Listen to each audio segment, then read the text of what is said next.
So if you are asking me that I should give you a list of topics जो बहुत important है financial accounting reporting के exam perspective से, तो how to deal with simulations? बच्चे इतने डरे हुए क्यों हैं? और मैं सबको एक ही जवाब देता हूँ मैंने when they talk to me about simulations.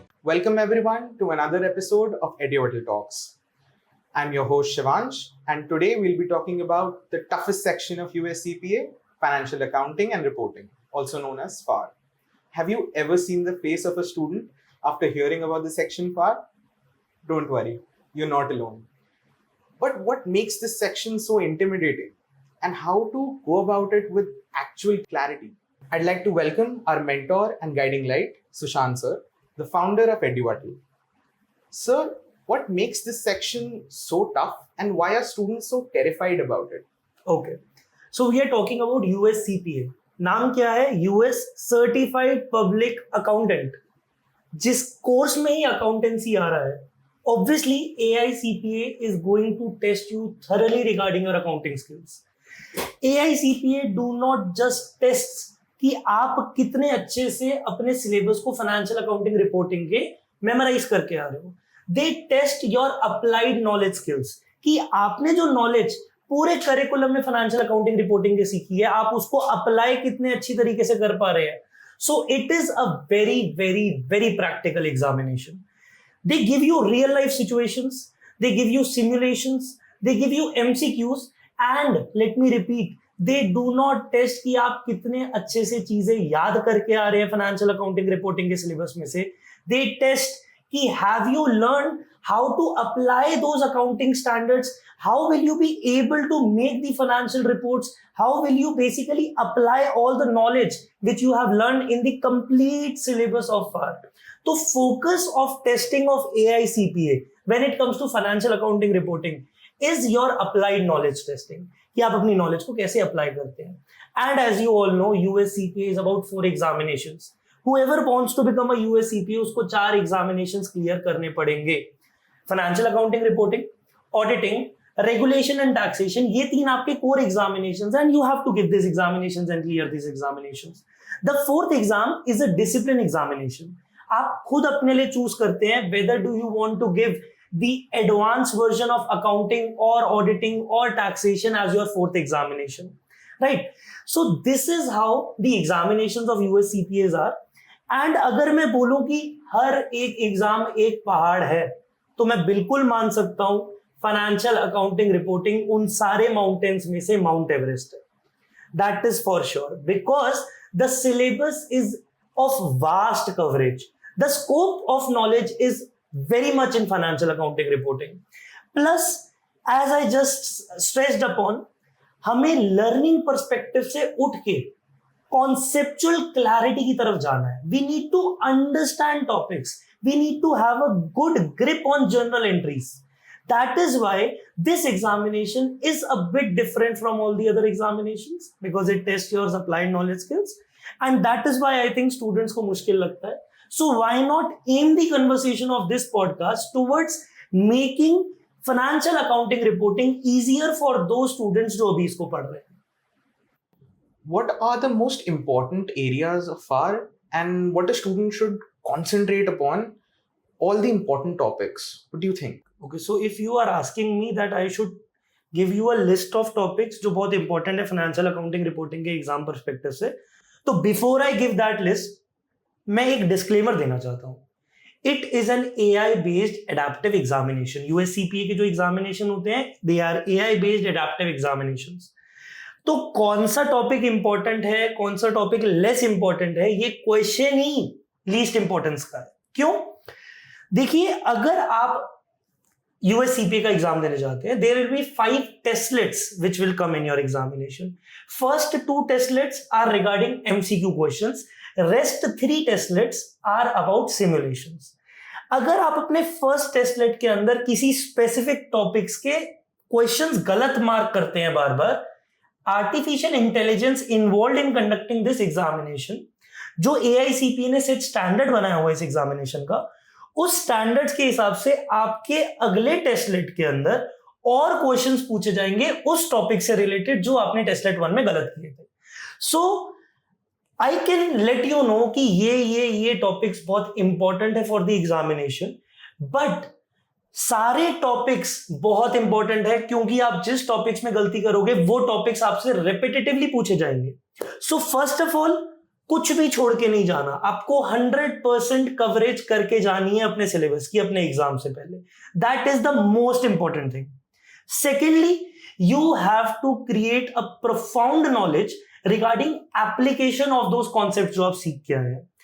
Third, मैं आपको ये बता सकता हूं अपने पर्सनल एक्सपीरियंस पे, स्टूडेंट्स के रिव्यू पे जब वो एग्जाम देके आते हैं, मैंने खुद जब अपना फार का एग्जाम दिया था, तो इंपॉर्टेंट टॉपिक्स में मैं ये बोल सकता हूं कि yes, government accounting, not for profit accounting, ये कई बार टेस्ट किया जाता है एग्जामिनेशन के अंदर. लीजेस टेस्ट किया जाता है, रेवेन्यू रिकॉग्निशन टेस्ट किया जाता है एग्जामिनेशन के अंदर, and also certain topics like pensions के रिगार्डिंग, पेंशन फंड के रिगार्डिंग अकाउंटिंग, या फिर बॉन्ड के प्रीमियम या डिस्काउंट का amortization using effective interest rate method. ये सारी चीजें काफी इंपॉर्टेंट है, no doubt. But I think एक एडवाइस अगर मैं देना चाहूं, अगर कोई मुझसे पूछे कि इंपॉर्टेंट टॉपिक्स क्या है, फोकस करो जनरल एंट्रीज पे, फोकस करो टॉपिक्स पे जहां पे आपकी कोर अकाउंटिंग के स्किल्स टेस्ट हो रहे हैं. So these are the key areas of importance for your US CPA financial accounting reporting examination as per my experience. But eventually I would like to conclude the answer by saying सब कुछ important है, ये AI based adaptive examination है. आप जिस topic में गलतियां करोगे बहुत ज्यादा एग्जामिनेशन में, वो टॉपिक्स आपको रिपीटेटिवली बार बार आपके एग्जाम में पूछे जाएंगे. तो कौन सा इंपॉर्टेंट है, कौन सा कम इंपॉर्टेंट है, इस पे पूरा फोकस करने की जगह prepare for the complete syllabus. एक हफ्ता ज्यादा पढ़ लीजिए, कोई प्रॉब्लम नहीं है, but prepare your complete syllabus before you give your examination. Sir, how did you clear your FAR exam in the first attempt? And is there any tried and tested way?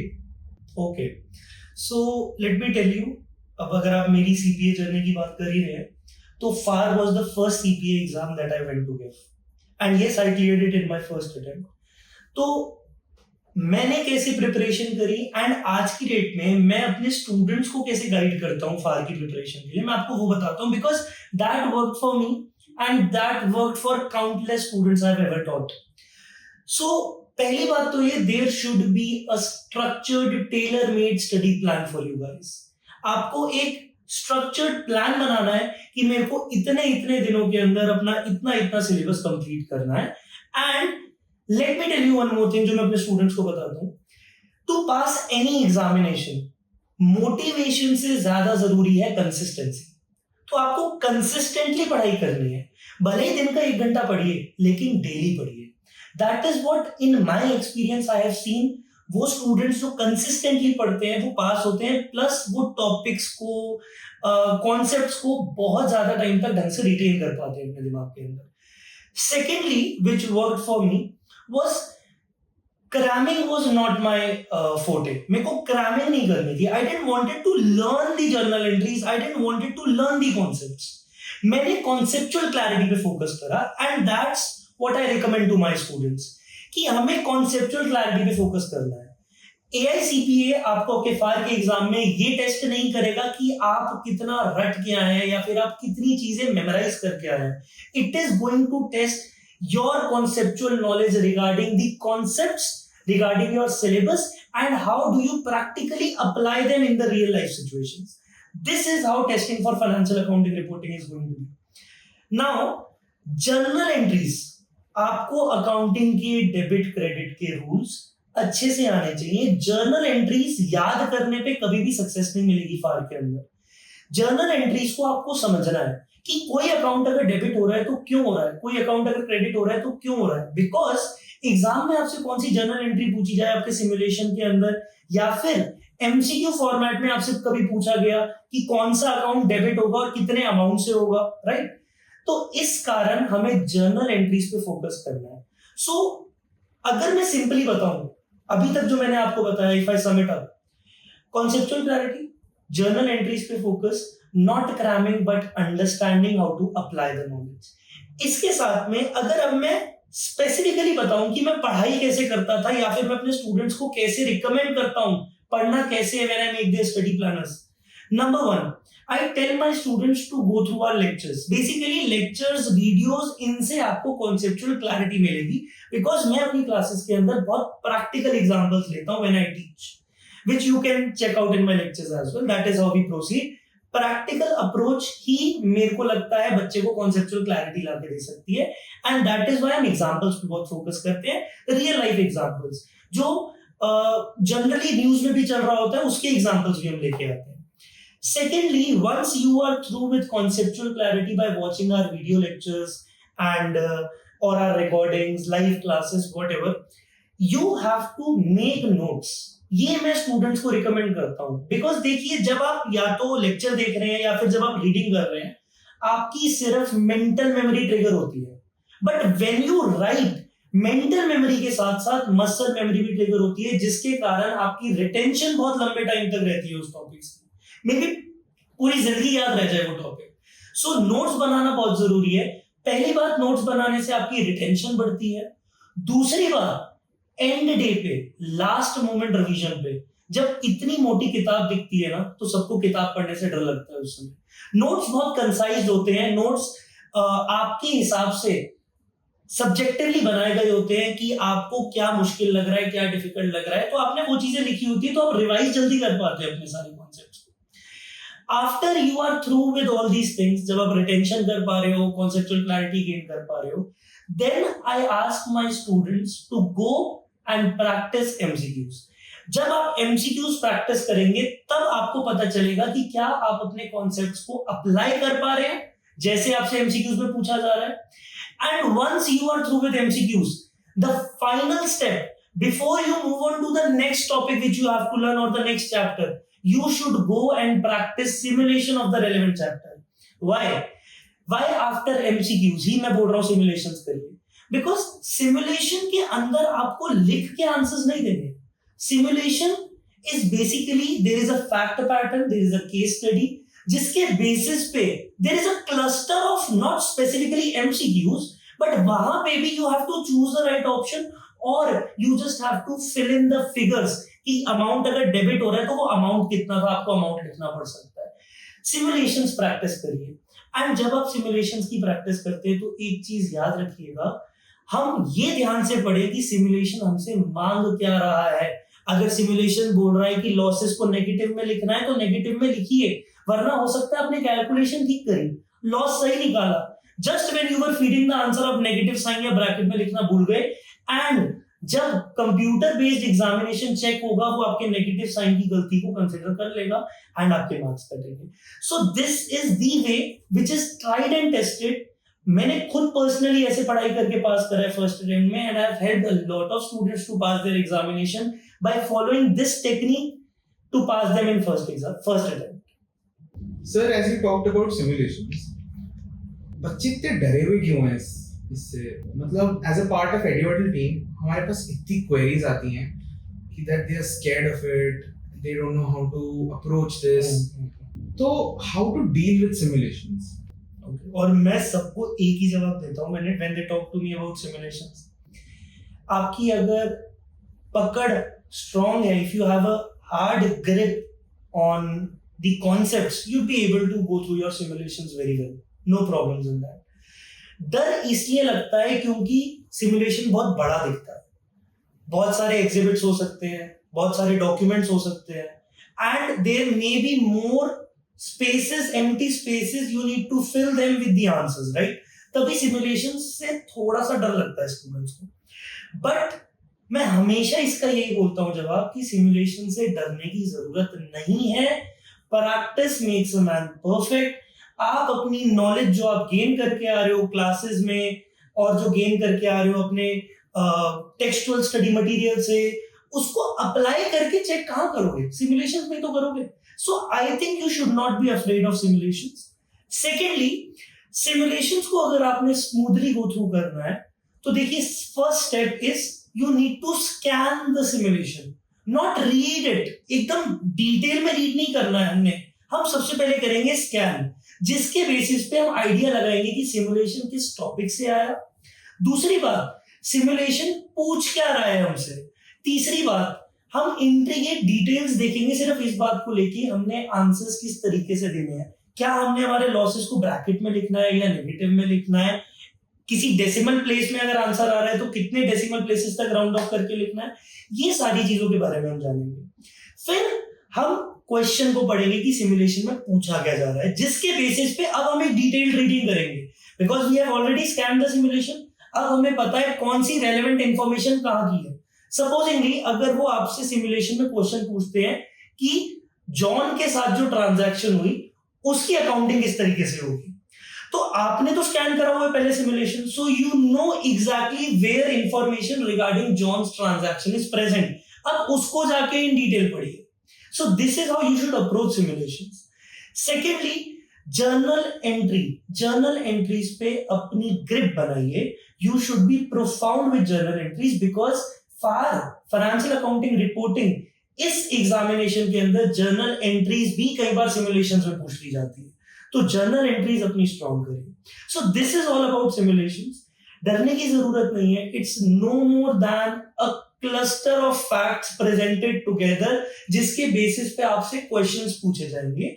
हाँ, थोड़ा सा challenging हो सकता है because integrated topics भी पूछे जाते हैं कई बार। आपसे डेफर्ड टैक्स एसेट के साथ साथ हो सकता है कोई लीज का क्वेश्चन डाल दे, या फिर हो सकता है वारंटी, बिकॉज वारंटीज जब आप बनाते हैं, आप अकाउंटिंग करते हैं फॉर वारंटीज, तो आप प्रोविजन बनाते हैं। Provision is acceptable in accounting laws but provision is not acceptable in your taxation laws. That is why deferred tax asset या डेफर्ड टैक्स लायबिलिटी क्रिएट होती है। तो देखिए, मैंने 3 टॉपिक्स का नाम लिया, आपने इन 3 टॉपिक्स को अपने सिलेबस के अंदर अलग जगहों पे पढ़ा हुआ है, लेकिन इस पे एक इंटीग्रेटेड सिमुलेशन बन सकता है एज आई जस्ट एक्सप्लेन। तो you need to have clarity on the concepts, plus आपको ध्यान से पढ़ना है कि सिमुलेशन मांग क्या रहा है। सबसे पहले सिमुलेशन को स्कैन करिए, एक नॉन डिटेल्ड रीडिंग लीजिए कि कौन सी रेलेवेंट इंफॉर्मेशन कहां पड़ी है, and then when you start solving the simulation उस स्कैन्ड नॉलेज को यूज करिए एंड डायरेक्टली स्पेसिफिक इंफॉर्मेशन जहां दी हुई है वहां पहुंचिए एंड वहां से आप आंसर दीजिए। This is how I approach simulations. Also मैं अपने स्टूडेंट्स को कई सिमुलेशंस अपनी लाइव क्लासेस में सॉल्व करवा के दिखाता हूं जिससे उनका कॉन्फिडेंस बढ़ जाए, बिकॉज सिमुलेशन डिफिकल्ट नहीं है, आप लोगों को कॉन्फिडेंस ज्यादा रखने की जरूरत है। That's what I think about simulations. So, what are the common mistakes that candidates usually make while giving the FAR exam? Okay, so as per my experience, as per my learning, और जो मेरे को student से बात करने को मिलता है उसके बेसिस पे I can shortlist a couple of points which are basically the common mistakes जो स्टूडेंट्स फार के एग्जाम में या फिर किसी भी अपने सीपीए के एग्जाम में कमिट करते हैं जनरली। सबसे पहली चीज है टेकिंग टू मच प्रेशर। देखिए, आपको 75 स्कोर करने हैं to pass your examination. Yes, you can aim for 100, you can aim for 110। आप एम करिए, आप उतनी पढ़ाई करिए जितनी आप कर सकते हैं, सारे टॉपिक्स कवर करके जाइए, बट एक बात मत भूलिए कि इवेंचुअली 75 ही स्कोर करने हैं to pass the CPA examination of financial accounting reporting या फिर any other exam of CPA. आपको 75 ही स्कोर करने हैं to pass the examination. Secondly is basically the problem of time management. होता क्या है, सपोजिंगली किसी स्टूडेंट ने अभी अपना एग्जाम स्टार्ट किया, तो पहले टेस्टलेट के अंदर वो किसी एमसीक्यू पे अटक गया, वो बहुत देर तक उस एमसीक्यू पे रह जाता है कई बार, बिकॉज वो चाह रहा है कि वो अपने एग्जाम को एक्यूरेसी के साथ करे। एक्यूरेसी मेंटेन करना इज वेरी गुड, आपको करनी चाहिए, लेकिन यू शुड थिंक कि आपकी अपॉर्चुनिटी कॉस्ट क्या है। अगर आप एक टेस्टलेट के एक एमसीक्यू पे या फिर एक टेस्टलेट के एक सिमुलेशन पे एक्स्ट्रा टाइम दिए जा रहे हैं, जितना टाइम उसको अलॉट करना चाहिए था आपको, अगर आप उससे ज्यादा टाइम कमिट कर रहे हैं उस पे, तो देखिए कि आप अपना लास्ट में एग्जाम मिस कर देंगे। आप उस क्वेश्चन पे अटके हुए हैं जो आपसे शायद ढंग से सॉल्व नहीं हो रहा, एंड इस कारण हो सकता है आप अपना पूरा एग्जाम ही ना देख पाए, आप लास्ट के टेस्टलेट को ही मिस कर दें। So you need to manage time very well, that is very very very important. The last thing which I want to say about this question is excitement बहुत बड़ा इशू बन जाता है कभी कभी। कैसे? आपने क्वेश्चन को पढ़ा एंड आपको लगा अच्छा this question is about tax return preparer, या फिर अच्छा this question is about which of this is a nominal account, कुछ भी आपने क्वेश्चन को पूरा ही नहीं पढ़ा, because you read the question, आपको टॉपिक पढ़ा, समझ में आया, and you new the answer. आपने फर्स्ट आंसर देखा एंड आपने टिक कर दिया. बाद में आपने ध्यान दिया कि अरे ये क्वेश्चन ये पूछ ही नहीं रहा था कि इनमें से कौन सा करेक्ट आंसर है. आपसे हो सकता है क्वेश्चन ये पूछ रहा हो कि इनमें से कौन सा नॉट करेक्ट ऑप्शन है. So you need to read the MCQ and simulation completely. पूरे क्वेश्चन को पढ़े बिना आप आंसर नहीं करेंगे. Control your excitement. आपको आंसर आता है, very good, but still read the complete question, उसके बाद ही आंसर करिएगा. बिकॉज हो सकता है क्वेश्चन आपसे पूछ रहा हो कि इनमें से कौन सा आंसर ठीक नहीं है, एंड आप अपनी एक्साइटमेंट के चक्कर में हो सकता है ये मार्क कर दें कि ये वाला आंसर ठीक. So these are basically the common mistakes which I have seen. एक और common mistake which I have already mentioned in this podcast, मैं एक बार फिर हाईलाइट करना चाहूंगा.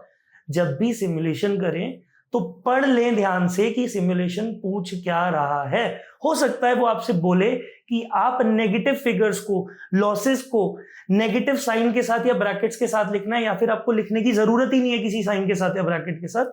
वो instruction will be basically her simulation की अलग अलग. तो कौन से सिमुलेशन में किस तरीके से आंसर देना है वैसे ध्यान रखिएगा. This is all I want to say regarding the common mistakes which students might commit while they give their FAR examination. Thank you so much, Sushant sir, for guiding our viewers through the FAR exam. I would like you to have the honors to conclude our podcast. Okay. So first of all, thank you for having me here. Secondly, I would like to thank all the viewers for lending me their ears. देखिए, at EduAtal, we just do not help you prepare for your examinations, for any of the certifications which you have chosen for your life.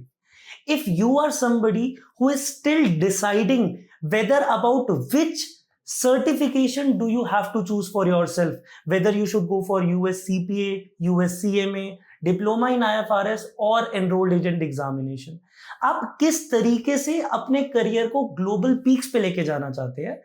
And if you want to choose the right certification for yourself, you can contact the team of EduAtal and directly book a free career counseling session, a one-to-one discussion between you and me. Thank you so much.